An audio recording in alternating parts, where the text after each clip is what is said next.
সংবিধানটা আমার জন্য এই দেশে যত ফ্যাসিবাদের উত্থান বলেন এই বলেন যা বলেন, আমি মনে করি ওই সবগুলোর শিকড় ছিল এই সংবিধান। এক গর্তে আবারও পা দেয়, আবারও যদি ওই আমেরিকা থেকে কিছু ধার করে, ইন্ডিয়া থেকে কিছু বুদ্ধি নিয়ে, চায়না রাশিয়ার থেকে কিছু তাবিজ নিয়ে এরপর যদি আরেকটা সংবিধান বানায়, লাভ নাই, লাভ নাই। দুদিন পর আবারও আন্দোলন লাগবে, আবারও বিপ্লব লাগবে, আবারও কাউকে আবরার ফাহাদ হতে হবে, আবারও কাউকে আবু সাইদ মুগ্ধ হতে হবে, আবারও কাউকে এই জামানার সেই ওসমান হাদি হতে হবে। নীতি যদি ঠিক না হয়, নেতা যদি যারই বানান, কোনো লাভ নাই। যতদিন নীতিতে ভেজাল থাকবে, নেতা যেই হোক, গন্ডগোল লাগবেই লাগবে। সুতরাং নেতা 10টা চেঞ্জ হলে তেমন কিছু হবে না। যতদিন নীতি পরিবর্তন না হবে, এই জাতির কপালে চূড়ান্ত স্বাধীনতার মজা ভোগ করার সুযোগ আসবে না।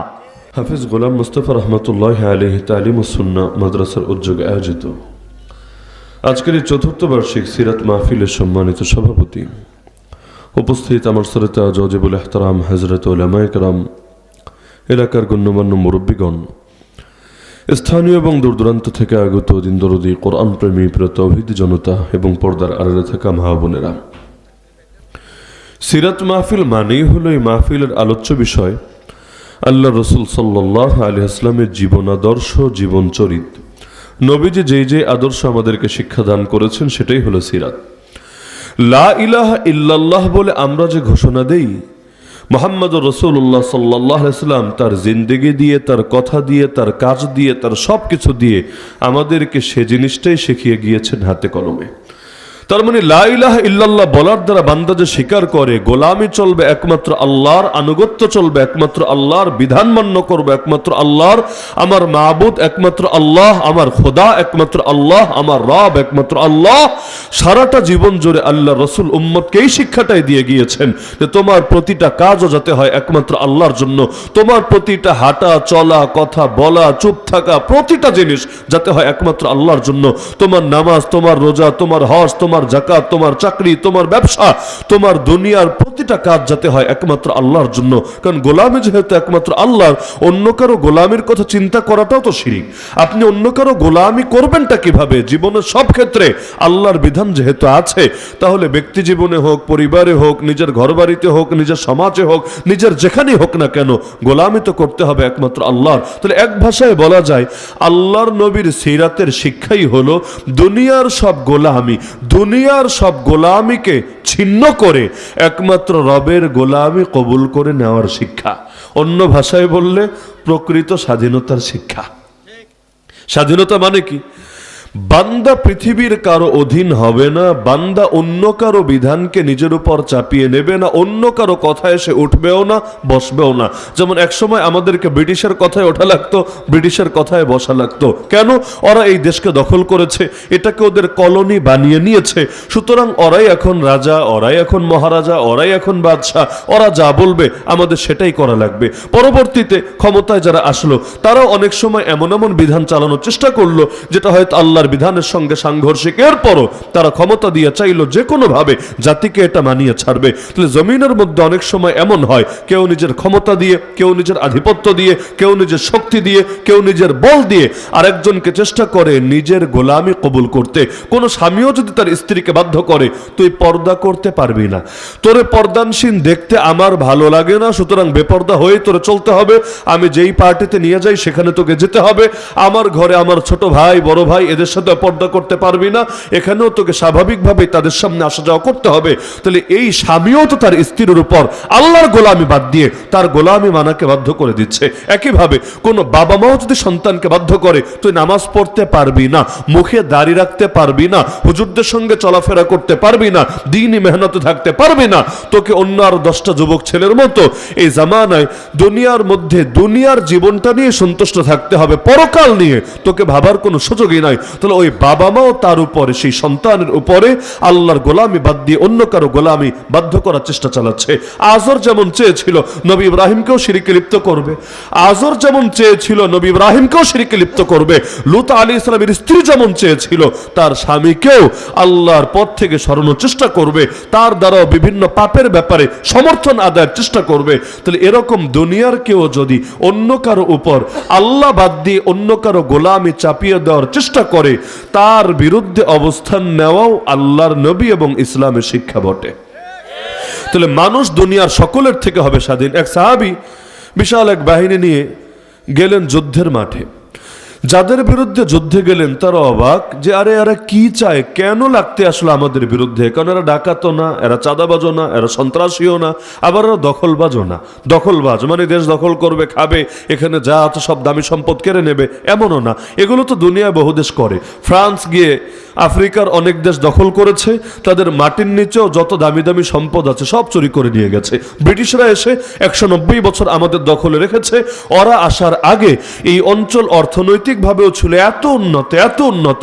এই আজকে অস্ট্রেলিয়া বা পৃথিবীর বহু দেশ আজ পর্যন্ত যতটা এগিয়েছে, ওই সময় ব্রিটিশ আসার আগে আমাদের অর্থনীতি এর চাইতে খারাপ ছিল না, বরং ওদের চাইতে কোনো কোনো ক্ষেত্রে আরো ভালো ছিল, আলহামদুলিল্লাহ। কিন্তু গেল কোথায়? এমনকি গেল তো গেল, ওই আজও পর্যন্ত ইংল্যান্ডের মধ্যে যারা রানী হয় ওদের মাথায় একটা মুকুট দেখবেন, ওই মুকুটের মধ্যে যে হীরাটা আছে ওই হীরাটা পর্যন্ত ছিল এই অঞ্চলের মোগলদের। ওই মোগলদেরকে তো ধ্বংস করেছে, ওদের দামি সম্পদ এমনভাবে চুরি করেছে, আজও তার হীরার একটা টুকরা নিজেদের মাথার মধ্যে এখনো পর্যন্ত গর্বের সাথে এটা পরে বেড়াচ্ছে। কত বড় বেহায়া হলে, কত বড় বেশরম হলে এভাবে চুরির মাল, ছিনতাইয়ের মাল এখনো এই সভ্য যুগে এসে এখনো পর্যন্ত এভাবে প্রকাশ পড়ে বেড়ায়। আর ওদের সভ্যতা তো ওদের মুখে। ওরা যদি আসলে সভ্য হতো, আমেরিকা পারতো না একটা স্বাধীন দেশের উপর হামলা চালিয়ে ওই দেশের প্রেসিডেন্টকে তার বউসহ এভাবে দিনে দুপুরে এভাবে তাকে তুলে আনতে। কিসের সভ্যতা, কিসের সভ্যতা? বাংলাদেশে আর কয়টা ধর্ষণ হয়? এর চাইতে 1000 গুণ বেশি ধর্ষণ আমেরিকায় হয় নাকি হয় না? বাংলাদেশে কয়টা খুন হয়, কয়টা চুরি হয়? ওদের খুনোখুনি আর চুরি কি কম হয়? ওদের চোর তো আরো স্মার্ট। বাংলাদেশের চোররা তো তাও এখনো খ্যাত। বেশিরভাগ চোর অতটা ডিজিটাল হয়ে সারে নাই এখনো পর্যন্ত। হ্যাকিং সিস্টেমে কয়টাই চুরি হয়, ক্রেডিট কার্ড, ডেবিট কার্ড থেকে, ব্যাংকিং চ্যানেল থেকে কয় টাকাই বা কয়জন চুরি করার চেষ্টা চালায়। কিন্তু ওই সমস্ত দেশে তো চোরও এত স্মার্ট চোর, মাশাআল্লাহ, একদম এমন এমন তরিকায় চুরি করে মাথায় ধরে না কোন ফাঁকে কি করে না করে, অনেকে সাধারণত বুঝে উঠতে পারে না। তাহলে এই যে চুরি হয়, এই যে ডিপ্রেশনে ভোগে ভোগে আত্মহত্যা হয়, এমনকি কি হারে সংসার ভাঙে তাদের। বাংলাদেশের সংসার কয়টা ভাঙে? ওদের সংসার তো এর চাইতে বেশি ভাঙে। এমনকি দেখবেন 2 দিন পর পর গুলি করে নিজেরাই নিজেদের মেরে ফেলছে। বন্দুকও তো ব্যাপক, অস্ত্রও তো ব্যাপক, হাতে হাতে অস্ত্র। দেখবেন পার্কে গিয়ে গুলি শুরু করেছে, স্কুলে ঢুকে গুলি শুরু করেছে, দিনে দুপুরে মানুষকে এভাবে মেরে ফেলছে। এমনকি মদ খাওয়া তো সেখানে আর পাপই না, এগুলো মদ বিক্রি তো ওপেনেই চলে। তাহলে যেই জাতির এই অবস্থা, ওই জাতি মাঝে মাঝে আসে আমাদেরকে সভ্যতার সবক দিতে, সারা দুনিয়াকে, এমনকি মুসলিম দেশগুলোকে পর্যন্ত সভ্যতার সবক দেখায়। অথচ যেগুলো এতটা অসভ্য, বাপমার সঙ্গে কিভাবে আচরণ করতে হয় ওইটা পর্যন্ত ওদের দেশের অনেকে এখনো শিখে ছাড়ে নাই। বাপমায়ের সঙ্গে এমন আচরণ করে যেগুলো একজন জানোয়ারের শানি মানায়। আল্লাহ হেফাজত করুক আমাদেরকে। তাহলে এই চোর বাটপার গুলো এখন দুনিয়া, আপনি বলবেন পশ্চিমারা এত উন্নত কেন? আপনি কারণ ব্যাখ্যা করবেন, কারণ ওরা বিজ্ঞানে অনেক এগিয়ে, শিক্ষা দীক্ষায় অনেক এগিয়ে, ওরা এই লাইনে এগিয়ে, সেই লাইনে এগিয়ে। আরে ভাই, হাতির 2 রকম দাঁত থাকে, কিছু হলো বড় বড় দাঁত দেখানোর জন্য, এগুলো দিয়ে খায় না, এগুলো জাস্ট ফর শো। আর কিছু আছে ভেতরে ছোট ছোট দাঁত, কিন্তু এগুলো হা করে সারাদিন দেখায় না। তার মানে দেখানোর দাঁত আলাদা, খাওয়ার দাঁত আলাদা। একটা বাইরে এটা শুধু দেখায়, এটা ভেতরের না, আর যেটা ভেতরের এটা খুব বেশি দেখিয়ে বেড়ায় না। ওদেরও 2 রকম দাঁত আছে। একরকম দাঁত দুনিয়াকে দেখায়, এই দেখ আমরা এগিয়েছি আমাদের বিজ্ঞানের কারণে, আমরা এগিয়েছি আমাদের শিক্ষার কারণে, আমরা এগিয়েছি কারণ আমাদের মেয়েরা ছোট ছোট পোশাক পরে, আমরা এগিয়েছি আমাদের ছেলেরা ধর্ম থেকে দূরে সরে গিয়েছে, আমরা এগিয়েছি কারণ রাজনীতির আমরা নিয়ে মসজিদ আর গির্জায় সীমাবদ্ধ করেছি, এর বাইরে স্পেসি দেই নাই। এরকম ভুংভাং বুঝ আপনারা দিবে, কিন্তু কোনোদিনও বলবে না, কোনোদিনও বলবে না ওরা এগিয়েছে কারণ সারা দুনিয়া লুট করেছে, ওরা এগিয়েছে কারণ এই হারে চুরিচামারি করেছে যে দুনিয়ার অধিকাংশ অঞ্চলের দামি সম্পদ তো ওরাই দখল করে নিয়ে গিয়েছে। একসময় বলা হতো ব্রিটিশ রাজ্য এত বড় যার আকাশে কখনো সূর্য ডোবেই না, মানে বুঝেন এই পরিমাণ দখল করেছে দুনিয়ার বিভিন্ন এলাকা যে ওর দেশটা এত বড় হয়ে গেছে, কোনো না কোনো মাথায় আসমানে সূর্য থাকেই, সব জায়গায় একসঙ্গে রাত হয় না। তাহলে কি পরিমাণ বিশাল এলাকা দখল করেছে, দামি সম্পদ গেল কোথায়? এই বাটপাররাই চুরির সম্পদ দিয়ে, ছিনতাইয়ের সম্পদ দিয়ে উন্নত হয়ে, হ্যাঁ এখন উন্নত যখন হয়েছে এখন ভাই গবেষণা করতেও পয়সা লাগে, স্কুল কলেজ বানাতেও পয়সা লাগে, মানুষকে শিক্ষা দীক্ষা বিনামূল্যের ব্যবস্থা করতেও পয়সা লাগে। পয়সা যদি বাংলাদেশে আরো বেশি ব্যয় করা হতো গবেষণার পেছনে, আপনার কি ধারণা এই দেশে আরো বড় বড় গবেষক তৈরি হতো নাকি হতো না? এই দেশ থেকে গিয়ে এমন বহুত মানুষ আছে বাংলাদেশের সন্তান, কিন্তু গিয়ে আলহামদুলিল্লাহ বিদেশে এমন এমন গবেষণা করছে, এমন এমন সেক্টরে কাজ করছে যে ওই পশ্চিমা দেশের অনেক মানুষকে পর্যন্ত পেছনে ফেলে দিচ্ছে। অথচ এই দেশে মেধার কি মূল্যায়ন আছে? এই দেশে বেশি মেধাবী হলে কোন ফাঁকে আপনাকে চ্যালেঞ্জ মনে করবে আর রাস্তাঘাটে গুলি করে মেরে ফেলে রাখবে, আপনি টেরও পাবেন না। রিমান্ডেও একদিন রাগের মাথায় কষ্ট বুকে নিয়ে বলেছিলাম যে আমার মনে হয় আমার জীবনে অপরাধ থাকলে একটাই আছে, সেটা হলো আল্লাহ রাব্বুল আলামিন পাঠিয়েছেন এই সোনার বাংলাদেশে, এটাই মনে হয়। না হলে যেখানে জাতির সর্বশ্রেষ্ঠ সন্তান উলামাদেরকে দরকার ছিল সবচাইতে বেশি ইজ্জতের আসনে সমাসীন রাখবে, সেখানে কিছু না করার পরও একটা যৌক্তিক মামলা বা একটা যৌক্তিক কারণ, এমনকি আদালতে মামলা টিকানোর মতো একটা এভিডেন্স, একটা নথি না থাকার পরও এভাবে নির্মমভাবে তাদেরকে নির্যাতন করা হয়ে থাকে। রমজান কাটলো রিমান্ডে, ঈদের দিনটা কাটলো রিমান্ডে, একটা বছর কাটলো জেলে, অথচ এখনো একবার সরিও বলার প্রয়োজন মনে করেনি, এখনো একবারও না। যদি বলে তো কি হবে? সরি বললে হারানো জীবন ফিরে আসবে? আসবে না। ক্ষতি যা হয়েছে পুষিয়ে যাবে? তাও হবে না। তা অন্তত একটাবার সরি বল না, ওইটাও বলবে না। এমনকি কেউ কেউ তো দেখলাম মরে মরে অবস্থা। ওই কলকাতার হসপিটালে একজন ইতিমধ্যে জীবন সংকটাপন্ন হয়েছে, নাম বলার দরকার নেই, ওনার নাম বলা লাগে না, একটা পাখির নাম বললে সবাই চেনে, কালো রঙের একটা পাখি, ওইটা বললে সকলে চেনে। তো যাই হোক, ইঙ্গিত দেওয়ার দরকার নেই। আমি তো চিন্তা করছি লোকগুলো যদি এভাবে মরেই যায়, আর এক দেশে যদি এভাবে মরেই যায়, ওদের বিচারও দেখার তৌফিক হবে না, আর কোনোদিন সরিটাও বলে যেতে পারবে না। আর বান্দা যদি মাফ না করে আল্লাহ তো কোনোদিন মাফ করবে না।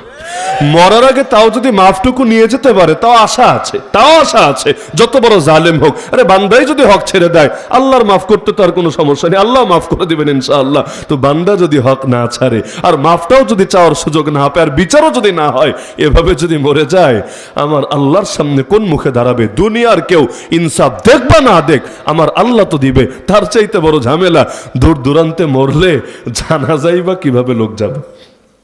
দুঃখের ব্যাপার না? জানাজায় যদি লোক না যায় পরে তো এটা লজ্জার বিষয় হবে। আরে অমুকের জানাজায় এত মানুষ আর তার জানাজায় মশামাছিও গেল না, এমনকি যদি চিতায় জ্বালায় দেয় তাইলে তো আর কথাই নাই, তাহলে তো সারা জীবনের জন্য এর চাইতে বড় লজ্জার বিষয় কিছু হবে না। আল্লাহ হেফাজত করুন, আল্লাহ মাফ করুন আমাদেরকে। তাহলে যদি পয়সা থাকতো দেখতেন বিজ্ঞানের এমন এমন উন্নত কারিশমা হয়তো দেখাতে শুরু করতো, সারা দুনিয়া অবাক হয়ে থাকতো। তো পয়সা না থাকলে কি করা যায়? মাহফিল করা যায় পয়সা না থাকলে, মসজিদ করা যায় পয়সা না থাকলে, মাদ্রাসা চালানো যায় পয়সা না থাকলে, কিছুই তো হয় না পয়সা না থাকলে। এমনকি আমি তো মনে করি বাংলাদেশের মুক্তিযোদ্ধারাও চরম বঞ্চিত তাদের খেদমতে পয়সা বিনিয়োগের ঘাটতির কারণে। যারা ধান্দা করেছে এরা হয়তো এগিয়েছে, যারা ধান্দা করে নাই সবাই তো আর ধান্দা করে বেড়াবে না। আমি এমন রিক্সায়ও চড়েছি এই জীবনে, রিক্সাওয়ালা নিজে বলছে, হুজুর একদিন তো যুদ্ধ করেছিলাম বড় আশা নিয়ে, কিন্তু ভাবি নাই যে বুড়াকালে শরীর চলে না, তখন রিক্সা চড়ে খেতে হবে। আর কান্না চলে এসেছে তার জীবনের গল্প শুনে। অথচ আল্লাহর বান্দা নিজের জীবনটা হুমকির মুখে ফেলে দিয়েছিল এই দেশকে স্বাধীন করবে বলে, পাক হানাদারকে তাড়াবে বলে। অথচ এই বুড়াকালে তার বাচ্চারাও দেখে না, আর রাষ্ট্রও তার এই পরিমাণ দায়িত্ব নেওয়ার গরজ অনুভব করে না, যাতে বুড়াকালে মানুষটা খেদমতের ভেতরে থাকে। এটাই তো বাস্তবতা। এমনকি জুলাই আসলে যাদের অবদানে, তাদের অনেক এখন এই মুহূর্তে কি পরিমাণ কষ্টের ভেতরে আছে। মানে যার স্বার্থে যখন আঘাত লাগে প্রয়োজনে এইরকম মানুষদেরকে মৃত্যুর মুখে ঠেলে দিতেও দ্বিধা করে না। অথচ এটাকে ছিল নবীর শিক্ষা। নবী তো শিখিয়েছিলেন পৃথিবীর বুকে কেউ কারো গোলাম হয়ে থাকবে না। ইসলামের কথাই কিন্তু এটা। আবু বকর রাদিয়াল্লাহু আনহু জামানায় তার প্রজারা কি তার গোলাম ছিলেন? ওমরের জামানায় তার প্রজারা কি তার গোলাম ছিলেন? এমনকি প্রজা শব্দটা তা আমি বলছি, ওই জামানায় তো এটা বলা হতো না। আরে বেলাল হাবশি, এমনকি যায়েদ রাদিয়াল্লাহু আনহু, যায়েদ বিন হারেসা, যিনি ছিলেন একজন গোলাম, আল্লাহ নবী নিজে তাকে বলেছেন, যায়েদ শোনো, ইয়া যায়েদ আনতা আখুনা ওয়া মাওলানা, কোনদিন তোমার গোলাম বলবো না, তুমি আমাদের ভাই, তুমি আমাদের বন্ধু। একজন গোলামরা নবী কিভাবে ডাকছেন, হে যায়েদ তুমি আমাদের ভাই, তুমি আমাদের বন্ধু। এক বেলাল হাবশি হাটে ঘাটে মাঠে যারা বিক্রি করে বেড়ানো হতো, ওমর নিজে পর্যন্ত, যখন খলিফা ওমর, বাদশাহ ওমর, ওই সময় পর্যন্ত বেলালকে দেখলে, বেলাল তার মজলিসে আসলে নিজে দাঁড়িয়ে চেয়ার ছেড়ে দিয়ে নবীর এই মুয়াজ্জিনকে চেয়ারে বসার জন্য রিকোয়েস্ট করত। তাহলে ইসলাম এক একজন গোলামকে পর্যন্ত কি হারে সম্মান দিয়েছে। এমনকি ইসলামের ইতিহাস দেখলে দেখবেন বহুত বাদশাও ছিল এমন যারা অতীতে গোলাম ছিল। অতীতে ছিল গোলাম, লেকিন আলহামদুলিল্লাহ গোলামের কারণে তাদেরকে অন্য কেউ সারা জীবন চুলকানি রাখে নাই। তারা কেউ ইলমের লাইনে অনেক বড় আলেম হয়েছে, কেউ জিহাদের লাইনে অনেক বড় মুজাহিদ হয়েছে, কেউ শাসন পরিচালনার লাইনে এমন খেদমত করে গিয়েছে আজও ইতিহাসে তাদের নাম লেখা হয় স্বর্ণের অক্ষরে। এমনকি মসজিদের মধ্যে বা আল্লাহর ঘরের মধ্যে বা হজ এবং তওয়াফ এগুলোর মধ্যে তো কোনো ভেদাভেদ রাখার সুযোগই নাই, হারাম করে দিয়েছে ইসলাম। নামাজ শুরু করার আগে সবচাইতে গুরুত্বপূর্ণ এক দায়িত্ব তো কাতার সোজা করা। আরে তুমি গোলাম হও আর তুমি রাজা হও, কি হয়েছে? দাঁড়াতে হবে একসাথে এক ইমামের অধীনে। ইমাম যা বলবে তোমাকেও তা করতে হবে। একটু আকপিচ করে যদি দাঁড়াও, আমার আল্লাহ জমিনের মধ্যে আযাবে আক্রান্ত করবে। আইন জং মে জব আ গায়া ওয়াক্তে নামাজ, একই সফ মে খড়ে হো গয়ে মাহমুদ আয়াজ। কিন্তু দুঃখের বিষয়, দেশ তো স্বাধীন হয়েছে অনেকবার, 47-এ একবার, 71-এ একবার, এমনকি 2024-এর এটাকে যদি কেউ স্বাধীনতা বলে, যদিও শব্দের মারপ্যাচে বহুত কিছু আছে, এটা ওই অর্থে স্বাধীনতা তো না, ওই অর্থে না, কিন্তু এক ধরনের মুক্তি তো বটে আলহামদুলিল্লাহ। তো এখন এটাও যদি বিবেচনা করা হয়, বাস্তবতা এখনো পর্যন্ত সেই ব্রিটিশ চলে গেছে কবে, ব্রিটিশের বহু আইন কানুন আদর্শ বিধান এখনো পর্যন্ত এই জাতির মাথায় চাপিয়ে রাখা হয়েছে নাকি হয়নি? তো লা ইলাহা ইল্লাল্লাহ শিক্ষা দিল স্বাধীনতা শিক্ষা, অথচ এখনো পর্যন্ত মাথার উপর চেপে আছে গোলামি শিক্ষা। এখনো পর্যন্ত আমাদের সংবিধান থেকে শুরু করে, আইন কানুন থেকে শুরু করে, কোর্ট কাচারি থেকে শুরু করে, পুলিশের ট্রেনিং থেকে শুরু করে বহু জায়গায় আপনি ব্রিটিশের ছাপ একদম অক্ষরে অক্ষরে দেখতে পারবেন। তাহলে একটা দেশকে স্বাধীন করা হয়েছে ওদের বস্তা পচা নীতিকে আগলে রাখার জন্য। এমনকি বাংলাদেশে যে সিস্টেমের গণতন্ত্র চলে, এটাও কিন্তু আমেরিকার থেকে আসা না, ফ্রান্স থেকে আসা না, এটাও কিন্তু হুবহু ব্রিটিশ থেকে কপি পেস্ট করা। আপনি দেখবেন আমেরিকার সিস্টেম আলাদা, ব্রিটেনের সিস্টেম আলাদা। আমেরিকায় চলে প্রেসিডেন্সিয়াল ডেমোক্রেসি, প্রেসিডেন্টের হাতে ক্ষমতা, দেখেন না এই যে ট্রাম্প মনে চেয়েছে স্বাধীন একটা দেশের প্রেসিডেন্টকে উঠিয়ে নিয়ে এসেছে, বাহ কি পরিমাণ ক্ষমতা নিয়ে এসে ঘরে। লেকিন আপনি ব্রিটেনের মধ্যে দেখবেন সংসদীয় ধারার গণতন্ত্র, সেখানে প্রেসিডেন্টের হাতে মূল ক্ষমতা না, মূল ক্ষমতা তাদের পার্লামেন্টের হাতে। হ্যাঁ, রাজা রানী আছে আবার ওই দেশে, রাজা রানী নাম কেউ আসতে, তাদের হাতে পাওয়ার নাই, তবে একটু বরকতি কাজ আর কি। ওই অনেক মুরব্বী, অনেক আলেম যখন বেশি মুরব্বী হয়ে যায়, তাদেরকে বলে হুজুর সারা জীবনে তো মাদ্রাসার জন্য জীবন দিলেন, এই বুড়া বয়সে আপনারা তারায় দিতে তো বিবেকে বাদে থাইকা যান। হ্যাঁ, অন্য কেউ দায়িত্ব পালন করুক, আপনার কিচ্ছু লাগবে না, আপনি খালি থাকেন, বরকত, একটু দোয়া দিবেন, খতমে বুখারি করে দিবেন, প্রথম দিন ক্লাসটা উদ্বোধন করে দিবেন, মাথায় পাগড়ি দেওয়া লাগলে একটু পাগড়ি পরায় দিবেন, একটু বরকতের নিয়তে থাকেন, আমরা আপনার হাদিয়া তোফা যা লাগে দিব ইনশাআল্লাহ। হয় না অনেক সময় হয় ওই কাজটাই। রাজা রানী, রাজার হাতেও ক্ষমতা না, রানীর হাতেও ক্ষমতা না, কিন্তু রেখেছে কারণ বিভিন্ন জায়গায় ফিতা কাটা লাগবে, বিভিন্ন ভার্সিটিতে সমাবর্তন অনুষ্ঠানে তাদেরকে যেতে হবে, আরো বিভিন্ন বরকতি কাজ আছে, এগুলো করা লাগবে। এখন বাংলাদেশে রাজারানী পাবে কোথায়? ওদের তো বংশীয় রাজারানী আছে, ও মরার পর ও মরার পর ও, বাংলাদেশে পাবে কোথায়? এজন্য তার রাষ্ট্রপতি একটা নামকে অস্তে রেখে দিয়েছে, যার হাতে ক্ষমতা থাকবে না তাহলে প্রধানমন্ত্রী ইশারায় উঠাবে, প্রধানমন্ত্রী বসাবে। হামিদ সাহেব তো মজা করে বলেই ফেলতো মাঝে মাঝে, হামিদ সাহেব মজার মানুষ, মাঝে মাঝে তো বলেই ফেলতো, লিখে যা দিয়েছে তাই তো বলতে হবে, এর বাইরে কি বলার আছে। তাহলে এই যে সিস্টেমটা, নাউযুবিল্লাহ, এটাও তো এসেছে আল্লাহ নবীর থেকেও না, খেলাফতে রাশেদার থেকেও না, আমেরিকা ফ্রান্স থেকেও না, এসেছে ব্রিটেন থেকে। ওরা যেভাবে চলে সে আদর্শ আগলে রেখেছে এখানে। অথচ এত কিছু করার পর স্বাধীনতা আসলো কোথায়? কথা বলার স্বাধীনতা পর্যন্ত নাই। ওমর খুতবা দিচ্ছে, ওমরের খুতবার মাঝে দাঁড়িয়ে সাধারণ গ্রাম্য লোক পর্যন্ত আপত্তি তুলছে, আরে আমিরুল মুমিনিন খুতবা পড়ে, আমার প্রশ্নের জবাব দেন আগে, আপনার উপর আপত্তি আছে, জবাব যদি দিতে পারেন বাকি খুতবা শুনবো, না হলে আপনার মতো লোকের খুতবা শোনার রুচি আমাদের নাই। সবাই ভয় পেয়ে গেছে, কল্লা মনে হয় এখনই আলাদা হবে শরীর থেকে, এখনই। যেহেতু আমার রাগী মানুষ, কখন তার রাগ ওঠে আর মাথায় একটা তরবারি চালিয়ে দেয়, সবাই ভয় পাচ্ছে। এর মধ্যে ওমর রাদিয়াল্লাহু আনহু সবাইকে অবাক করে বললেন, হ্যাঁ তোমার কি আপত্তি বলো, এত বড় বাদশা, তোমার কি আপত্তি বলো, আমি শুনছি এবং জবাব দিচ্ছি। অথচ খুতবার মধ্যে, খুতবার সময় তো দুনিয়ার কোনো আলাপই করা যায় না, সেখানে খুতবা চলাকালে বেটা তুই অন্য টাইমে আয়। কিন্তু গ্রামের মানুষ অত ভদ্রতা বোঝে না, অত সিস্টেম টিস্টেম বোঝে না, তার মাথায় এসেছে, প্রশ্ন করে বসেছে। ওমর রাদিয়াল্লাহু আনহু এটার মূল্যায়ন করলেন, কারণ দুনিয়ার সবাই এক চিন্তা নিয়ে চলবে না, সবার বলা কওয়া আচরণ উচ্চারণ একরকম হবে না। একজন মানুষ কিছু না বুঝে করতেই পারে, কিন্তু আপনার করণীয় কি? সে না বুঝে করলো, আর আপনি যদি তার সাথে জাত আচরণ করেন তাহলে ওর চাইতেও তো আপনি গেলেন নিকৃষ্ট হয়ে। আল্লাহ নবীর সাথেও তো না বুঝে কত রকম আচরণ হয়েছে, হয় নাই? একজন মুসলমান, গ্রাম্য মুসলমান, বেদুইন মুসলমান, নবী উটের পিঠে চড়ে যাচ্ছিলেন, আল্লাহ নবীর ডাক দিলেন, ওই মুহাম্মদ, রাসূলও না নবীও না, ওই মুহাম্মদ, বলার পর এখন উট যদি রানিং উট হয় ব্রেক দিতেও তো সময় লাগবে। আপনি যদি R15 ফুল স্পিডে থাকেন, এমন সময় ডাক দে, ওই দোস্ত, আপনার ব্রেক করতে করতেও তো আপনি কিছু দূর এগিয়ে যাবেন। তো উট রানিং, আল্লাহ নবীকে ডাক দিয়েছে, নবী থামবেন, কিন্তু একটু সময় লাগবে, 10 সেকেন্ড 20 সেকেন্ড তো লাগতে পারে। ওর ধৈর্য কুলায় নেই, গ্রামের মানুষ তো ধৈর্য কুলায় নেই, বলেই এভাবে থাবা দিয়েছে। আল্লাহ নবীর গায়ে যে চাদর ছিল, চাদর ওর হাতে পেঁচিয়েছে। এখন উটের টান পড়লো সামনের দিকে, ও চাদর ধরে টান দিল পেছনের দিকে, চাদর গা থেকে খুলে গলায় জড়িয়ে এমন ভাবে পেঁচে গেল, ওই ফাঁসি দেওয়ার জন্য মানুষের গলায় যেভাবে করে, আল্লাহ নবীর গলায় ঠিক এভাবে এমন জোরে চাপ পড়লো, শ্বাস বন্ধ হওয়ার উপক্রম হলো, নবীজির গলায় দাগ পর্যন্ত পড়ে গেল। সাহাবীরাও টেনশনে যে নবীজি এখন মনে হয় রাগ করবেন, কিছু একটা বলবেন। আল্লাহ নবী নেমে এসে রাগ তো করলেনই না, ওকে কোনো ধমকও দিলেন না, এমনকি এই প্রশ্নটাও করলেন না, তুই বেটা করলি কেন, এতটুকুও বললেন না। আল্লাহ নবী এটা এমনভাবে এড়িয়ে গেলেন যেন কিছু হয় নাই। এমনকি আল্লাহ নবী সাল্লাল্লাহু আলাইহি ওয়াসাল্লামের শান্ত ছিল এমন ঊর্ধ্বে, মদিনার মসজিদ, আরে নিজের ঘর না, মসজিদ নববী, এর ভেতর এসে একজন বেদুইন চেইন খুলে পেশাব করা শুরু করে দিয়েছে। ওই যুগে তো চেইন নেই, বোঝার স্বার্থে বলছি আর কি, মানে কাপড় উঠিয়ে পেশাব করা শুরু করে দিয়েছে মসজিদের ভেতরে, ওই আশপাশে না, বারান্দায় বা একটু সাইডে সাইডে না, মূল মসজিদের ভেতরে।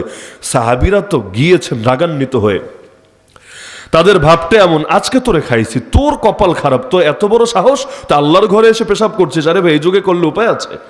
ওরে তো মানুষ মেরেই ফেলবে, পিঠা গণপিটুনি দিয়ে মেরে ফেলবে, সে পাগল কিনা ওইটাও দেখবে না, গণপিটুনি দিয়ে মেরে ফেলবে, এমন ঘটনা ঘটেই দেশে।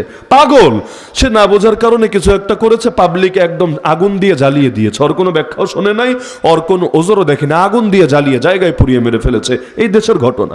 তো সেখানে সাহাবীরাও রেডি, এবার ওর দিকে ছুটে যাবে, ওরে চরম শিক্ষা দিবে। আল্লাহ নবী ধমক দিয়ে থামালেন, থামো তোমরা, ওকে বাধা দিও না, ওরে পেশাব শেষ করতে দাও, বাধা দিও না, শেষ করতে দাও। কারণ পেশাবের মাঝখানে যদি থামায় দেয় খুব মজা লাগবে না? কষ্ট তো হবে, শরীরের ক্ষতি হবে, এটা কিন্তু বিভিন্ন ক্ষতি হবে তার এখানে বড়, আর এখান থেকে বাইরে যেতে যেতে তো আর খবর খারাপ হয়ে যাবে। এই জন্য নবী বাধা দিলেন, খবরদার বাধা দিও না, শেষ করতে দাও। যখন শেষ করলো, আল্লাহ নবী সাহাবীদেরকে বললেন, এক বালতি পানি নিয়ে গিয়ে ঢেলে দাও, যেহেতু মাটির মসজিদ, ওই সময় তো টাইলসও নাই, পাকাও নাই, কিছু নাই, তোমরা গিয়ে এক বালতি পানি ঢেলে এটাকে দূর করে দাও। এরপর তাকে ডাকলেন, কোনো ধমক নাই, কোনো গালি নাই, কোনো ঝাড়ি নাই, কোনো শাসন নাই। আল্লাহ নবী তাকে বোঝালেন, শোনো, এটা মসজিদ, এটা ইবাদতের জায়গা, জিকিরের জায়গা, নামাজের জায়গা, তেলাওয়াতের জায়গা, এটা এই জাতীয় কাজের জায়গা না। সাহাবীদেরকে ডেকে বললেন, এই শোন, ইন্নামা বুইসতুম মুয়াসসিরিন ওয়া লাম তুবআসু মুআসসিরিন, তোদেরকে পাঠানো হয়েছে দুনিয়ায় মানুষের সাথে সহজ আচরণ করার জন্য, কঠিন আচরণ, রূঢ় আচরণ, মন্দ আচরণ করার জন্য না। এজন্য আল্লাহ কোরআনে বলেন, হে নবী, আপনি যে মানুষের জন্য নরম, ফাবিমা রাহমাতিম মিনাল্লাহি লিনতা লাহুম, এটা আল্লাহর রহমতের বরকতে সম্ভব হয়েছে, আপনি সবার জন্য নরম হয়ে গেছেন, একদম নরম। যদি আপনি নরম না হয়ে গরম হতেন, শক্ত হতেন, বদমেজাজি হতেন, এই সাহাবীরা আপনার পাশে এভাবে পড়ে থাকতো না, আপনার থেকে তারা দূরে সরে যেত। লাং ফাদ্দু মিন হাউলিক, কি পরিমাণ নরম ছিলেন আল্লাহ নবী। হাদিসে আছে, নিজের জন্য তিনি কখনোই রাগ করেন নাই। রাগ যখন করেছেন দিনের জন্য, নিজের জন্য, নিজের ব্যক্তিগত কারণে জীবনে কখনো রাগ পর্যন্ত করেন নাই, কখনো পর্যন্ত এজন্য কাউরে গালিগালাজ করেন নাই। 10টা বছর তার খেদমত করেছেন একজন সাহাবী, যার নাম যায়েদ, 10টা বছর। আর যখন খেদমত করেছেন তিনি বাচ্চা, তো একটা বাচ্চা যদি 10টা বছর খেদমত করে, ভুল ত্রুটি হবে না? কার হবে না? কার হবে না আমাকে বলেন? অবশ্যই হবে, নিয়মিত হবে, হতেই থাকবে। কিন্তু যায়েদ রাদিয়াল্লাহু আনহু বলেন, 10টা বছর যে খেদমত করলাম, নবীজি গালি দেওয়া দূরের কথা, বকা দেওয়া, ধমক দেওয়া দূরের কথা, আমাকে কোনোদিন এটাও বলে নাই কেন এই কাজটা করলি অথবা কেন করলি না, এমন একটা প্রশ্ন 10 বছরে একদিনও আমাকে করে নাই। ভাবতে পারেন আল্লাহ নবীর রহমত এবং উদারতা, ভাবতে পারেন। তো ওমর রাদিয়াল্লাহু তাআলা আনহুকে প্রশ্ন করছে, সবাই অবাক, এখন কি হবে? ওমর রাদিয়াল্লাহু আনহু ঠান্ডা মাথায়, যেহেতু না বুঝে করেছে, না বুঝে তিনি অবস্থাটা চিন্তা করে তিনি তাকে বললেন, কি প্রশ্ন বলে ফেলো। সে প্রশ্ন করলে, এমন এক আজীব প্রশ্ন, এটা কোনো এভাবে বলার বিষয়ই না। প্রশ্ন করলো, আমাদের সবাইকে বাইতুল মাল মানে আর্থিক কোষাগার, ইসলামী রাষ্ট্রের আর্থিক কোষাগার যেটা, আমাদেরকে কোষাগার থেকে একটা করে চাদর দিলেন, আপনার গায়ে 2টা চাদর দেখতে পেলেন, অতিরিক্ত একটা নেওয়ার অধিকার দিয়েছে কে? যৌক্তিক কোনো ব্যাখ্যা দিবেন, না হলে ছুটলাম এখান থেকে। আপনার খুতবা শোনার কোনো রুচিই নাই, আপনার পেছনে নামাজ পড়ার কোনো আগ্রহ নাই। সবাই তো ভয় পাচ্ছে, কি জানি হবে। ওমর রাদিয়াল্লাহু আনহু নিজের ছেলেকে ইশারা দিলেন, আব্দুল্লাহ দাঁড়াও, তুমি জবাব দিয়ে দাও, আমি লাগবে না, তুমি জবাব দাও। আব্দুল্লাহ দাঁড়িয়ে বলল, আরে বোকা, আমার গায়ে কোনো চাদর দেখতে পাচ্ছ? না না, আপনার গায়ে তো দেখতে পাচ্ছি না। তোমাদের সবাইকে যেমন আমিরুল মুমিনিন একটা করে দিয়েছেন, নিজেও একটাই নিয়েছেন, বেশি নেন নাই। কিন্তু আজকে জুমার দিন আমার বাবা যখন জুমার জন্য প্রস্তুত হয়ে বের হচ্ছিলেন, আমি হঠাৎ তাকিয়ে খেয়াল করলাম এখন একটা চাদর যেটা তিনি তোমাদেরকেও দিয়েছেন, নিজেও নিয়েছেন, ওইটা তো তিনি গায়ে জড়িয়েছেন, কিন্তু এক চাদর দিয়ে তো আর পুরো শরীর কাভার হয় না। ওই হজে গেলেও চাদর দুইটা লাগে না, উপরে একটা নিচে একটা, একটা দিয়ে তো পুরোটা কাভার হয় না। তো একটা দিয়ে তো তার অর্ধেক শরীর জড়িয়েছে, কিন্তু বাকি অর্ধেক তিনি যেই কাপড় পরেছেন এত ছেঁড়া, এত ছেঁড়া, আমার বিবেকে বাজছিল, আমার লজ্জা লাগছিল। মসজিদে নববী, ইসলামী রাষ্ট্রের কেন্দ্রীয় মসজিদ, আজকে হাজার হাজার মুসলমান আসবে এখানে, এত মানুষের সামনে একটা ছেঁড়া কাপড় নিয়ে খুতবা দিতে দাঁড়াবে, তাহলে আমরা সন্তান হিসাবে এটা তো আমাদেরও ব্যর্থতা, লজ্জা লাগছিল। এই জন্য বাবাকে আমি অফার করলাম যে বাবা, আমার এই চাদরটা দরকার নেই, আমার দুই একটা তো আলহামদুলিল্লাহ যে কাপড় আছে আমার দিন চলে, আমার লাগবে না, কিন্তু আল্লাহর ওয়াস্তে এটা আপনি হাদিয়া হিসাবে নেন, হাদিয়া হিসাবে নেন। একটা তো উপরে পরেছেন আর একটা নিচে পরে নেন, এই ছেঁড়া ফাড়া কাপড় পরে জাতির সামনে যাওয়ার দরকার নাই, না হলে আপনার লজ্জা, এটা আমারও লজ্জা, আমাদের জন্য লজ্জা, সুতরাং এটা নেন। আমার রিকোয়েস্টের পরিপ্রেক্ষিতে বাবা নিয়েছেন, সুতরাং আমার বাবা তোমাদেরকে ঠকান নাই, আমাদেরকেও যা দিয়েছেন নিজেও তা নিয়েছেন। আজকের বাংলাদেশে যারা ক্ষমতায় থাকে খালি প্রশ্ন করে দেখেন, আমরা এমন কেন আর তোমরা অমন কেন। কোন কোন লাইনে, এটা আমার ব্যাখ্যা দেওয়া লাগবে না, এটা যাদের দেখার মতো চোখ আছে সবাই জানেন। আমরা এমন কেন আর তোমরা অমন কেন, খালি প্রশ্ন করতে দেরি, হয়তো আপনার জেলে যেতে দেরি না।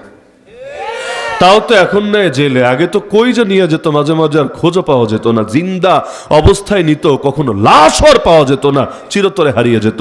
যেমন আমাদের সিলেটের ইলিয়াসের লাশ হতো, কেউ পায় নাই, কবরটা কোথায় সেটাও তো এখনো কেউ জানে না, যে গিয়ে একবার জিয়ারত করবে। কিন্তু আল্লাহর বান্দা দুনিয়ায় নাই, এটাই হয়তো অধিকাংশের ধারণা, বাকিটা আল্লাহই ভালো জানেন। তো এখন কখনো তো এমন হয় লাশটুকু পেলেও তো সান্ত্বনা থাকে, তাও তো হতো না, অথচ অপরাধ কি হয়, ওই প্রশ্ন করতে দেরি হয়, হাজাব নামতে দেরি হয় না। ফেসবুকে কমেন্টের জন্য অনেকে জেলে যাওয়া লাগে নাই, খালি কমেন্ট তো ফেসবুকে ধোয়া দিলে কি, গালি দিলেই বাকি।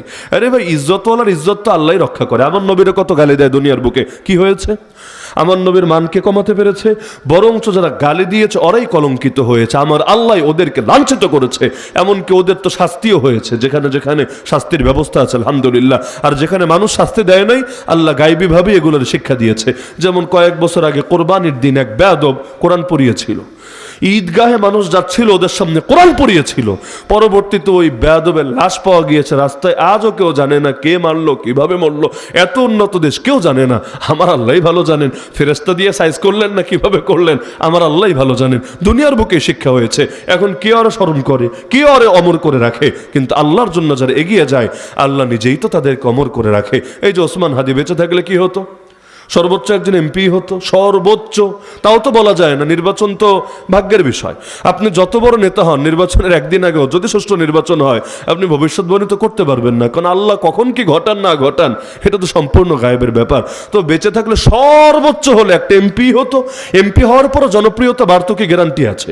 সব এমপির জনপ্রিয়তা বাড়ে না, অনেকে পাহাড় সম জনপ্রিয়তা নিয়ে যায়, ওই জমিনের নিচে ধপাস করে পড়তে দেরি লাগে না। এমনকি মিডিয়া পিছনে লাগলেই তো চলে, অপরাধ না করেও দেখবেন হাজারটা অপরাধের দায় আপনার কাছে চলে এসেছে। লেকিন আলহামদুলিল্লাহ সুম্মা আলহামদুলিল্লাহ, সৎ পথে চলতে গিয়ে জানে গিয়েছে, গুলি খেয়েছে, লস কি হয়েছে? বেঁচে থাকলে হতো হয়তো এমপি। আমার আল্লাহ এমপি টেমপি না, মন্ত্রী না, ডাইরেক্ট হৃদয়ের বাদশা বানিয়ে দিয়েছে। জানাজে আর কয়জনই গেল, 10 থেকে 14 লাখ, বিশাল। কিন্তু বাদ দেন, এর বাইরেও কি পরিমাণ মানুষ তার জন্য চোখ থেকে পানি ঝরিয়েছে, কত হাজার না লক্ষ কোটি মানুষ তার জন্য আল্লাহর কাছে হাত তুলে দোয়া করেছে, কত মা বোনেরা পর্যন্ত যারা কোনোদিন তার সরাসরি দেখাও নাই তার জন্য, এমনকি মুরব্বীরা। আরে একটা চিন্তার বিষয়, যখন গুলি খেয়েছে তখন যদি ওই সময় শেষ হয়ে যেত, তা জানাজাটাও হয়ে যেত। হয়তো যারা মোবাইল ব্যবহার করে না, বড় বড় স্মার্টফোন ব্যবহার করে না, অনলাইন ইউজার না, এমন অনেক মুরব্বী হয়তো তার নামটাও আর জানতো না, নামটাও হয়তো জানতো না। কিন্তু ওই যে এক সপ্তাহের মতো আরো কষ্ট করলো, সারা দেশে এত আলোচনা হওয়া হলো আলহামদুলিল্লাহ। মুরব্বী বলেন, জুয়ান বলেন, নারী বলেন, পুরুষ বলেন, কারো আর জানতে বাকি নাই, এমনকি মরার পরেও অমর হতে বাকি নাই। আরে অনেকেই তো মরে, অনেকেই তো শহীদ হয়, লেকিন কিছু কিছু মানুষকে আমার আল্লাহ একটা মরার পরেও আইকন বানায় দেয়। এটা তাকদীর, এটাও কেউ নিজের ইচ্ছায় হতে পারে না, ভাগ্য আল্লাহ জানেন কার দ্বারা তিনি কি করাবেন। তো বলছিলাম যে ইসলাম আমাদেরকে শিখিয়েছে গোলামি হবে, অবশ্যই অবশ্যই হবে। মুসলমান সম্পূর্ণ স্বাধীন হবে না, গোলাম থাকবে, কিন্তু কার গোলাম? কারণ সৃষ্টি হয়ে স্রষ্টার গোলামি করতে লজ্জার কিছু নাই। যেমন বাপের খেদমত করতে লজ্জা কিসের? মায়ের খেদমত করতে লজ্জা কিসের? বাপ যদি বিছানায় পড়ে থাকে, আমি যদি তার বাথরুমও পরিষ্কার করি, হয় না অনেক সময় যে এখন আর বাথরুমে গিয়েও করতে পারেন না, এখন বিছানায় বাথরুম করে দিয়েছেন, ওইটাও যদি আমি পরিষ্কার করি, আল্লাহর কসম এতে আমার লজ্জার কিছু নয়, বরং এটা আমার গর্বের বিষয়, এটা আমার গৌরবের বিষয়। কিন্তু আরেকজনের জন্য, অফিসে চাকরির জন্য, টাকার জন্য অনেক কাজ করাটা কিন্তু মানুষ সমাজের চোখে এটাকে লজ্জাস্কর মনে করে, কিন্তু নিজের বাবা নিজের মায়ের জন্য খেদমত করাটা এটা লজ্জার বিষয় না। কই বাপ মা আর কই আল্লাহ, কই বাপ মার কই আল্লাহ। তা আল্লাহর জমিন, আল্লাহর জন্য গোলামি করতে পারা এটা তো ভাগ্যের বিষয়। এজন্য নবীর এক নম্বর পরিচয়ও কিন্তু নবী না, এক নম্বর পরিচয় তিনি আল্লাহর গোলাম। কালেমায় দেখেন, কালেমায় শাহাদাত, আশহাদু আল্লা ইলাহা ইল্লাল্লাহ ওয়া আশহাদু আন্না মুহাম্মাদান আব্দুহু কেন বলেন? ডাইরেক্ট বলেন রাসূলুহু। ওয়া আশহাদু আন্না মুহাম্মাদান রাসূলুহু ডাইরেক্ট বলেন না, না, রাসূলুহু পরে, রাসূলুহু পরে, আব্দুহু আগে। আব্দুহু মানেই হলো আমি সাক্ষ্য দিচ্ছি মুহাম্মদ সাল্লাল্লাহু আলাইহি ওয়াসাল্লামের এক নম্বর পরিচয় তিনি আব্দুহু, আল্লাহর গোলাম, আল্লাহর গোলাম, আল্লাহর গোলাম। ওয়া রাসূলুহু দুই নম্বর পরিচয় তিনি আল্লাহর রাসূল। তো নবীরও যদি সবচাইতে বড় পরিচয় হয় তিনি আল্লাহর গোলাম, তাহলে আমি কি আর আপনি কি? আমাদেরও তো সবচাইতে বড় পরিচয় হবে ইয়াকা না'বুদু ওয়া ইয়াকা নাস্তাঈন। ইবাদত করি, গোলামিও করি একমাত্র আপনার, আর সাহায্য চাই একমাত্র আপনার কাছে, অন্য কারো কাছে না। গোলামিও আপনার, আর বিপদে পড়লে সাহায্য চাই একমাত্র আপনার কাছে। এইটাই তো ইসলামের শিক্ষা। তো লা ইলাহা ইল্লাল্লাহর শিক্ষাই প্রকৃত স্বাধীনতার শিক্ষা, মুহাম্মদুর রাসূলুল্লাহর গোটা জিন্দেগীর শিক্ষা, উম্মতের প্রকৃত স্বাধীন করার শিক্ষা। ওই যে বলছিলাম এক সাহাবীর কথা, যুদ্ধে গিয়েছেন, শত্রু বাহিনী ডাকালো, আচ্ছা কি চাও তোমরা? বাহিনী নিয়ে যুদ্ধে আসলে বুঝলাম চাওটা কি, এক বাক্যে বললেন এবং এমন একটা কথা বললেন, এটাই হলো ইসলামের জিহাদের মূল শিক্ষা। এর বাইরে যত কিছু হবে ওগুলো জিহাদ নয়, ওগুলো অন্য কিছু হতে পারে, ইসলামী জিহাদের মূল শিক্ষাই এটা। তিনি এক বাক্যে বললেন আল্লাহু ইবতাআসানা, নিজেদের থেকে আসি নাই, আল্লাহ পাঠিয়েছেন। কেন? লিনুখরিজা মান শাআ মিন ইবাদাতিল ইবাদ ইলা ইবাদাতি রাব্বিল ইবাদ, যাতে করে বান্দাদেরকে মানুষদেরকে অন্য বান্দার গোলামি থেকে মুক্ত করে তাদেরকে একমাত্র আল্লাহর গোলামে পরিণত করতে পারি। এজন্য এক নম্বর লক্ষ্যই দেখেন, আমরা এসেছি মানুষকে তোদের গোলামি থেকে মুক্ত করে। কারণ জালেমরা, ওই ফেরাউন নমরুদের মতো শাসকরা, ওরা তো মানুষকে নিজেদের গোলাম বানায় রাখে। ফেরাউনকে সেজদা দেয়া লাগতো না, নমরুদকে সেজদা দেয়া লাগতো না, আবু জাহালরা ডাইরেক্ট সেজদা নিত না, তবে ওদের বিধানের বাইরে যাওয়ার সুযোগ আবার কাউকে দিত না। নবীরা পর্যন্ত খুন করতে চেয়েছিল, কেন? কারণ নবী ওদের বিধান মানে না, ওদের গোলামি করে না, ওদের আদর্শ মানে না, বরঞ্চ ওদের ভুল ধরে। নবী বলতেন এই মূর্তি পূজা করিস, এগুলো দিয়ে কিচ্ছু হবে না, তোরা যা কিছু বিশ্বাস করিস এগুলো দিয়ে মুক্তি আসবে না। যতদিন ওদের বিরুদ্ধে যায় নাই, নবীর গায়ে কেউ টোকাও দেয় নাই, 40টা বছর কেউ টোকাও দেয় নাই, গালিও দেয় নাই। তো যেই মাত্র ওদের স্বার্থে আঘাত পড়েছে, এই নবীকে নিজের আপন চাচা আবু লাহাব, আপন চাচা, সে পর্যন্ত আল্লাহর নবীর শানে বেয়াদবি করতে আর কোনো দ্বিধা করে নাই। তাহলে এই যে জামানায় জালেমরা নিজেদের ক্ষমতা দিয়ে মানুষকে নিজেদের গোলাম বানিয়ে রাখার চেষ্টা করে, এমনকি বাংলাদেশেও তো এটা চলে। বাংলাদেশে পুরো বাংলাদেশ ঘুরে আমার দিল এ ব্যাপারে সাক্ষ্য দেয় কোনো দ্বিধা ছাড়া। আমার কথায় ভুল থাকলে বললেন, এই দেশের অধিকাংশ মানুষ মনে প্রাণে দিলে একমাত্র ইসলামকে, দ্বীনকে, কোরআনকে, শরীয়তকে সবচাইতে বেশি ধারণ করে। যে ঠিকমতো নামাজ রোজাও করে না, ঠিকমতো ইসলামের উপর চলে না, সেও দিলের মধ্যে এই চিন্তাই লালন করে যে দুনিয়ার সবাই ঠকাতে পারে, আল্লাহ ঠকাবে না। সব আইনে ভুল থাকতে পারে, আল্লাহর আইনে ভুল থাকতে পারবে না। আর নবীর দেখুন আদর্শ যদি প্রতিটা সেক্টরে লোক অনুসরণ করে, কেউ কোথাও বৈষম্যের শিকার হবে না, বঞ্চনার শিকার হবে না, জুলুম নির্যাতনের শিকার হবে না। আল্লাহর গোলামি আর নবীর তরিকা যদি অনুসরণ করা হয়, আর কাউকে রাস্তাঘাটে গুলি খেয়ে লাশ হয়ে পড়ে থাকতে হবে না, আর কোনো মা বোনের ইজ্জত নিয়ে ছিনিমিনি খেলা হবে না। আর আল্লাহ নবীতে এমন নিরাপত্তা দিয়ে গিয়েছিলেন, নবীর ভবিষ্যৎবাণী ছিল। আর অমুক এলাকা থেকে ওই বিশাল দূর পর্যন্ত একজন নারী একাকে সফর করবে, এক আল্লাহ ছাড়া, কারো ভয় তার ভেতরে থাকবে না। সাহাবী শুনে অবাক হয়েছিলেন, কি বলেন ইয়া রাসূলুল্লাহ, এটা সম্ভব? রাস্তায় ডাকাত আছে, আরো কত কিছু আছে, একজন নারী একা সফর করবে, কোনো ক্ষতি হবে না, সম্ভব।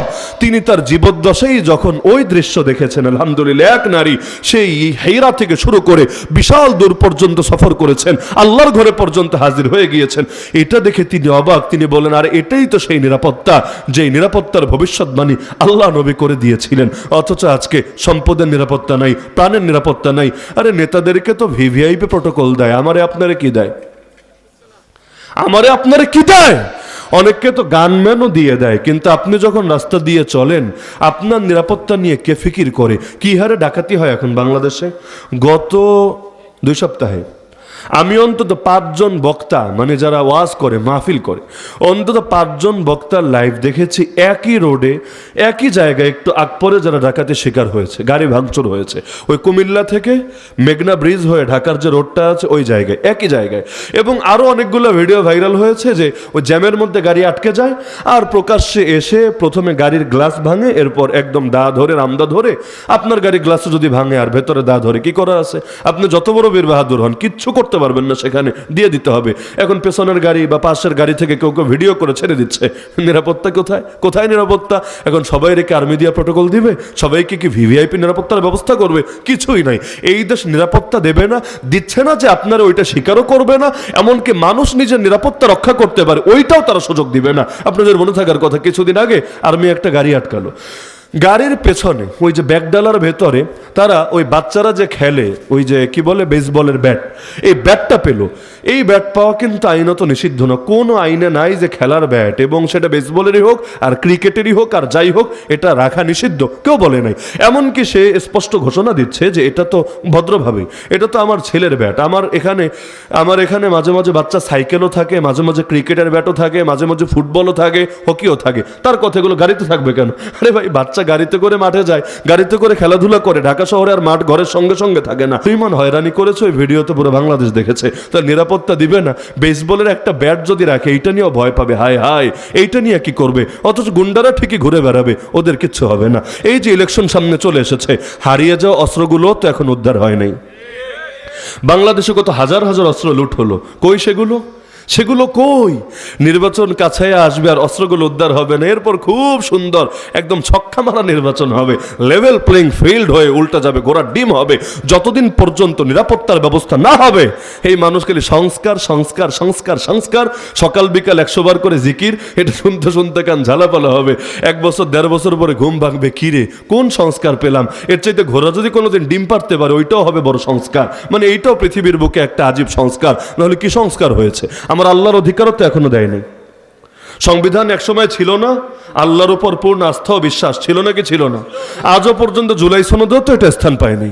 বিসমিল্লাহির রহমানির রহিম একসময় সংবিধানে ছিল না, ওই জুলাই সনদেও তো হুজুররা এত বলার পরে বিসমিল্লাহির রহমানির রহিমটা তো পর্যন্ত রাখে নাই। তাহলে কিসের সংস্কার? কিসের সংস্কার?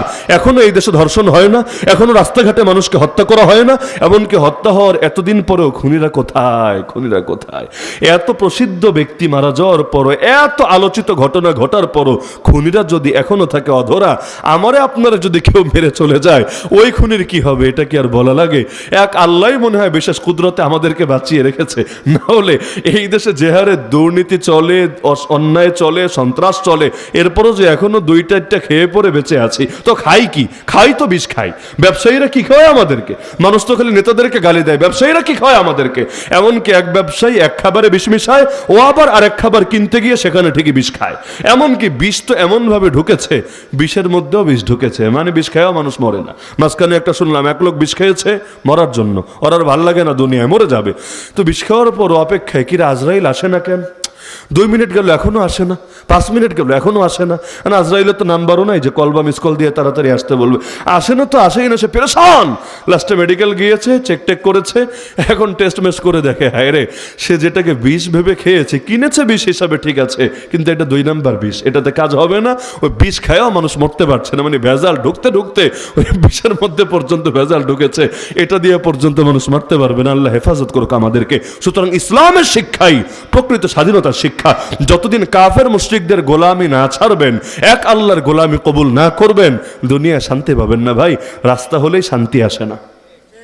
ব্রিজ হলেই শান্তি আসে না। আল্লাহ যদি আসমান থেকে শান্তির ধারা বন্ধ করে দেন, জমিন থেকে শান্তির ধারা বন্ধ করে দেন, গোটা দুনিয়ায় যতই বিল্ডিং টিল্ডিং উন্নত হোক, শান্তির দেখা কখনো পাবেন না। বহু কোটিপতি অশান্তি আছে নাকি নাই? আর বহু ফুটোপতি বুঝেন কিছুই নাই তার, ওই রকম বহু লোক আলহামদুলিল্লাহ এমন শান্তিতে আছে। যেমন বাংলাদেশে হুজুররা হলো সবচাইতে ফকির শ্রেণী, বাস্তবতা যেটা বলতে দ্বিধা নাই। সবচাইতে অভাবে যারা আছে, এমনকি রিক্সাওয়ালার ইনকামও বহু হুজুরের চাইতে বেশি। এক একটা রিক্সাওয়ালার ইনকাম খারাপ না, অটোওয়ালা সিএনজিওয়ালার ইনকাম খারাপ না, অথচ গ্রামে গঞ্জে যান, ইমামের বেতন এখনো 5,000, 4,000, 3,000 আছে। আর মুয়াজ্জিনের বেতন আর কি, আর ওইটা নাই বললাম। আর বাকিদের তো মাশাআল্লাহ এভাবে চলছে, তাও বেতন যা ধরে বাকি থাকে কয় মাসের, ওটা শুনলে তো মাথা ঘুরবে। বাকি থাকে কয় মাসের, এই পরিমাণ নির্যাতন চলে তাদের উপরে। কিন্তু আলহামদুলিল্লাহ এমন হুজুর কমই আছে। আপনি যদি জিজ্ঞেস করেন কেমন আছেন, বলবেন আল্লাহ খুব খারাপ রাখছে। এমন হুজুর নাই বললেই চলে। আলহামদুলিল্লাহ আলা কুল্লি হাল, এই জবাবটাই শুনবেন। কারণ দুনিয়া আর্থিক লাইনে হয়তো বহুত পিছিয়ে আছে, কিন্তু আর কিছু হোক না হোক আমার আল্লাহ দিলের মধ্যে শান্তি দিয়ে দিয়েছে। এই জন্য দেখবেন হুজুরদের ঘরে বাচ্চা কাচ্চাও বেশ ভালোই মাশাআল্লাহ, তাই না? 2টি সন্তানের বেশি নয়, 1টি হলে ভালো হয়। এগুলো গ্রামের হুজুররা এখনো গেলে নাই, নিজে খেতে পারছে না, কিন্তু ওই লাইনে বিশ্বাস নাই। বরং বিশ্বাস এটাই যে আসবে, নিজের রিজিক নিজেই নিয়ে আসবে। বাপেরটা কেউ খায় না, খেতে পারে না, যে আসবে তার রিজিক নিয়ে আসবে। সুতরাং উম্মত বাড়ানোর ক্ষেত্রে অবদান রাখবো না কোন দুঃখে। কিয়ামতের দিন উম্মত বাড়লে নবী গর্ব করবে। এজন্য দেখবেন গ্রামের মানুষের মধ্যে বাচ্চা কাচ্চা নেওয়ার প্রবণতা বেশি শহরের মানুষদের চাইতে।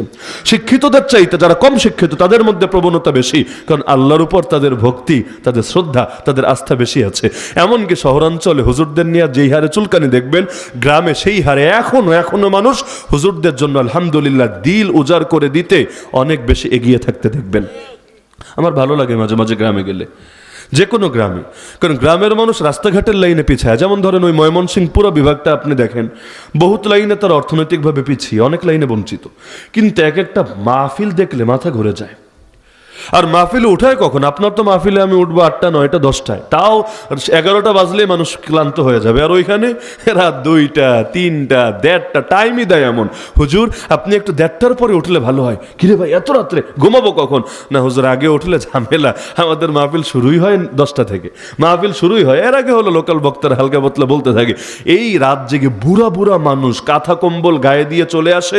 এভাবে প্রয়োজনে কখনো ঠান্ডায় এত কাঁপতে কাঁপতে সারা রাত ওয়াজ শুনে, কেউ ফজরের নামাজ পড়ে বাড়ি যায় আলহামদুলিল্লাহ। মাঝে মাঝে দিল থেকে দোয়া আসে যে দুনিয়ার লাইনে পিছায় থাকলে কি হবে।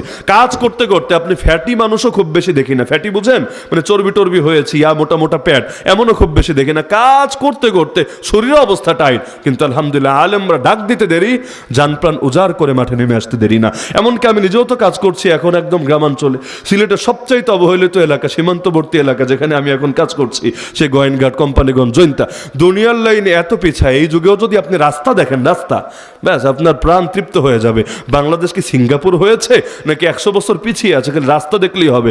কোন ড্রাইভাররা যদি গাড়িও ঠিক করি আর খালি শুনে গোয়েনঘাট যাবেন, ভাড়া 3 গুণ বাড়ায় দেয় সঙ্গে। কারণ আমার গাড়ি নিয়েও যাওয়া যায় না, 10 বার নামা লাগে, বারবার বেজে যায় নিচে। এই এমন মানে পুকুরে একবার ওঠার মতো আর একবার নামার মতো। কিন্তু আলহামদুলিল্লাহ আলেমদের জন্য এত মহব্বত তাদের দিলে, এত মহব্বত, সুবহানাল্লাহ, পারলে যেন কলিজাটা খুলে হাজির করে দেয়।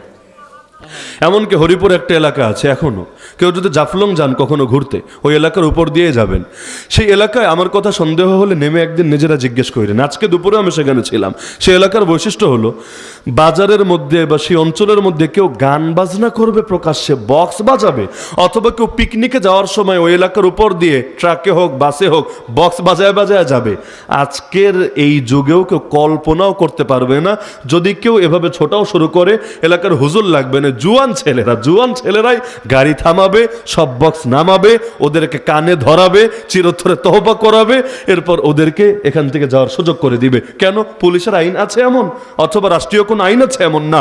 সামাজিক মূল্যবোধ এবং নীতি নৈতিকতার কারণে। তো আলহামদুলিল্লাহ ওই এলাকাগুলোতে গেলে আমার গর্ব হয়। আমি বলি যে আমরা মদিনা দেখি নাই, আল্লাহ নবীর যুগের সেই শাসন দেখি নাই, এমনকি আমরা এই যুগেও যে ইসলামের রাষ্ট্রগুলো হচ্ছে পৃথিবীর বিভিন্ন প্রান্তে তাও দেখি নাই, কিন্তু একটা ফ্লেভার পাই এখানে আসলে। গ্রামের মানুষ বহু লাইনে পিছায় আছে, কিন্তু ইসলামী মূল্যবোধে আলহামদুলিল্লাহ ঢাকা শহরের চাইতেও বহুত আগে আছে।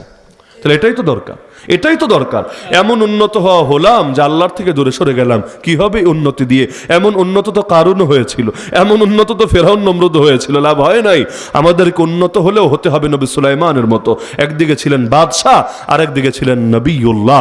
আমাদেরকে উন্নত হলে হতে হবে ওসমান গনির মতো, একদিকে ছিলেন তার জামানা সেরা একজন ধনী, লেকিন আরেকদিকে ছিলেন আমার আল্লাহর এত প্রিয়, জমিনে বসে আমার আল্লাহর জান্নাতে সুসংবাদ শুনে ফেলেছেন। তাহলে দুই লাইনে আগানো দরকার আছে তো ইনশাআল্লাহ। তাহলে গোলামি চলবে একমাত্র কার?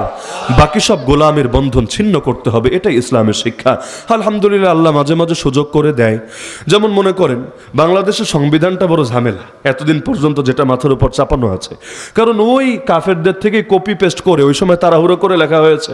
আর তাড়াহুড়ো করে লিখতে গিয়ে সব জনগণের মূল্যায়ন হয় নাই, তাদের মতামত, তাদের ওই সময়ের জনগণ যারা আছে, এখনো তো মুক্তিযোদ্ধারা বাংলাদেশে বেঁচে আছে। আপনি জিজ্ঞেস করেন মুক্তিযোদ্ধাদেরকে যে সংবিধানের প্রথম প্রস্তাবনায় যে লেখা আছে মহান মুক্তিযোদ্ধারা মুক্তিযুদ্ধ করেছে 4টা উদ্দেশ্যকে সামনে রেখে, সংবিধান খুললেই দেখবেন প্রথমেই আছে 4 উদ্দেশ্যকে সামনে রেখে। কি কি?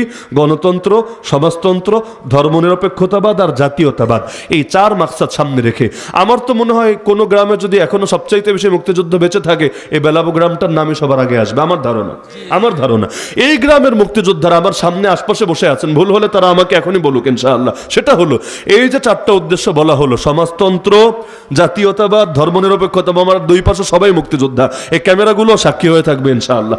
এই যে 4টা উদ্দেশ্যের কথা বলা হলো, অধিকাংশ মুক্তিযুদ্ধের চেতনা এগুলো ছিল না।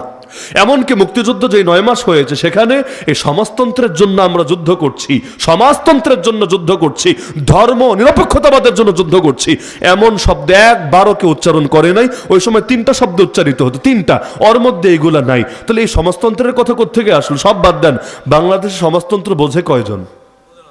চাওয়া বাদ দেন, চাওয়া একটা জিনিস তো আগে বোঝে পরে না চায়। আরে যেটা বোঝে না এটা আবার চায় কিভাবে? সমাজতন্ত্র কারে বলে? ওই বাম আদর্শ কারে বলে? কমিউনিজম, সোশ্যালিজম কারে বলে?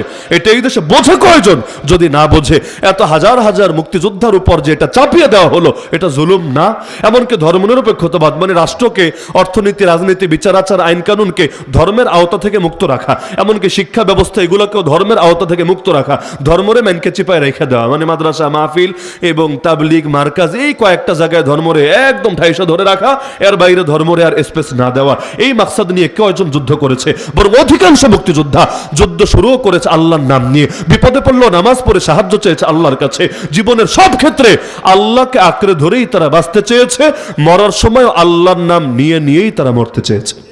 তাহলে জিন্দা আছে এখনো যে মুক্তিযোদ্ধারা, তারা জিন্দা থাকতেই যদি এমন মিথ্যা কথা চালায় তাদের নামে, যখন কোনো মুক্তিযোদ্ধা আর থাকবে না, আরে আমরাই তো অবাক হতাম। 2013 আমাদের চোখের সামনে শাপলার সেই রাত, সারা রাত কাটালাম সেখানে, কিন্তু আমরাই যখন শুনলাম কেউ মরে নাই, রক্ত মেখে শুয়েছিল, কলিজায় যে কি রক্তক্ষরণ হয়েছে। 2 দিন পর হয়তো বলবে কোন হুজুর কখনো জেল খাটে নাই, হুজুরদের উপর কি হয়েছে, এগুলো নাটক করে কিছুদিন লুকিয়ে থেকেছে। নাউজুবিল্লাহ, এমন দাবি যদি করে অবস্থাটা কি হবে? নাউজুবিল্লাহ মিন যালিক, আল্লাহ হেফাজত করে এগুলোকে। চোখে দেখা জিনিস অস্বীকার করবো কিভাবে? এই যে এখনো কোনো ফাজিল মাঝে মাঝে বলতে চায় জুলাই আন্দোলন কেন হয়েছে? জুলাই আন্দোলন হয়েছে তার দলীয় কোনো স্বার্থের কারণে। অনেকের তো অনেক চেতনা, একজন এক একটা বেচে খাইতে চায়, কেউ বেচতে চায় এটাকে, কেউ বেচতে চায় ওটাকে। এমন জুলাইয়ের চেতনারাও কেউ যদি কোণঠাসা করে, আরে আমাদের চোখের সামনে তো জুলাই, আমরা জানি কোন মাকসাদে এটা হয়েছে। আল্লাহ হেফাজত করুক আমাদের কেমন ভণ্ডামি থেকে। তা আগামী দিনে আলহামদুলিল্লাহ পাপ দূর করার একটা সুযোগ আছে। কিভাবে সুযোগ জানেন? সংবিধানটা আমার জন্য এই দেশে যত ফ্যাসিবাদের উত্থান বলেন, এই বলেন, যা বলেন, আমি মনে করি ওই সবগুলোর শিকড় ছিল এই সংবিধান, এই 72 সংবিধান, যেটা হালকা পাতলা সংশোধন হয়েছে, বহুবার হয়েছে, 1বার 2বার না 16-17 বার হয়েছে।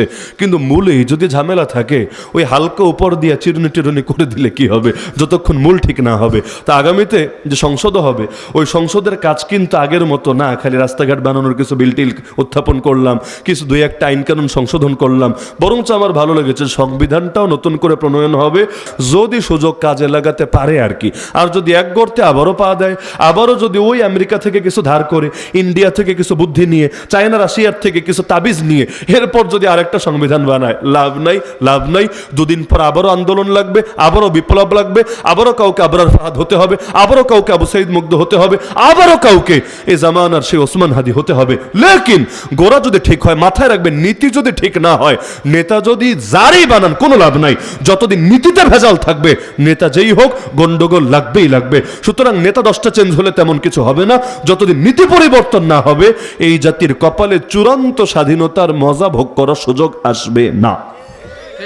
তা আমার আল্লাহ আগামীতে এই সুযোগটুকুকে আমাদের কাজে লাগানোর তৌফিক দান করুন। তো আমি এক বাক্যে বলেছিলাম যে সিরাতের শিক্ষাই প্রকৃত স্বাধীনতার শিক্ষা, লা ইলাহা ইল্লাল্লাহ শিক্ষাই প্রকৃত স্বাধীনতার শিক্ষা। তাহলে সব গোলামের বন্ধন ছিন্ন করে আমার আল্লাহর গোলাম হয়ে দুনিয়ার বুকে প্রকৃত স্বাধীনতার স্বাদ আস্বাদন করতে রাজি আছেন তো ইনশাআল্লাহ?